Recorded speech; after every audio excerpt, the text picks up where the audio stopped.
નમસ્તે દર્શક મિત્રો, દેશ અને દુનિયાના તાજા સમાચાર જોવા અમારી ચેનલને લાઈક અને સબસ્ક્રાઇબ કરી દેજો। આજના મુખ્ય સમાચાર જોઈએ તો આરટીઓ દ્વારા ડ્રાઇવિંગ લાયસન્સ માટેના નવા નિયમો લાગુ થઈ શકે। 1 જૂનથી પરિવહન સંબંધિત નવા નિયમો લાગુ કરવામાં આવશે। વાહન ચાલકોને 25,000 રૂપિયા સુધીનો ભરવો પડી શકે છે દંડ। વિગતવાર માહિતી જોઈએ તો આરટીઓ દ્વારા ટૂંક સમયમાં દરેક માટે ડ્રાઇવિંગ માટેના નવા નિયમો લાગુ કરવામાં આવશે। આવી સ્થિતિમાં તે લોકો માટે મુશ્કેલી વધી શકે છે જેઓ વગર વિચારે અને નિયમોનું ઉલ્લંઘન કરીને રોડ પર વાહન ચલાવી રહ્યા છે। હા, 1 જૂનથી પરિવહન સંબંધિત નવા નિયમો લાગુ કરવામાં આવશે। આવી સ્થિતિમાં પસંદગીના લોકો માટે સમસ્યા વધી શકે છે। આ સિવાય ભારે દંડ પણ ભરવો પડી શકે છે। ચાલો જાણીએ કે કયા લોકોને 25,000 રૂપિયા સુધીનો દંડ ભરવો પડી શકે છે।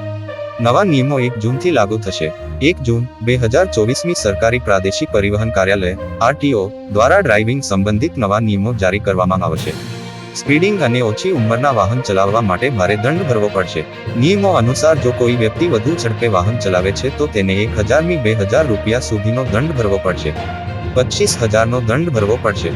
નિયમો અનુસાર નિર્ધારિત મર્યાદાથી ઓછી એટલે કે સગીર દ્વારા વાહન ચલાવવા પર 25,000 રૂપિયા સુધીનો દંડ છે। જો 18 વર્ષથી ઓછી ઉંમરની વ્યક્તિ વાહન ચલાવતી જોવા મળે તો તેને 25,000 રૂપિયાનો દંડ કરવામાં આવશે। દંડ ઉપરાંત વાહન માલિકનું ડ્રાઇવિંગ લાયસન્સ પણ રદ થઈ શકે છે। ઉપરાંત સગીરને 25 વર્ષની ઉંમર સુધી લાયસન્સ આપવામાં આવશે નહીં। તો હાલ માટે બસ આટલું જ। અમારી ચેનલને અવશ્ય સબસ્ક્રાઇબ કરી દેજો।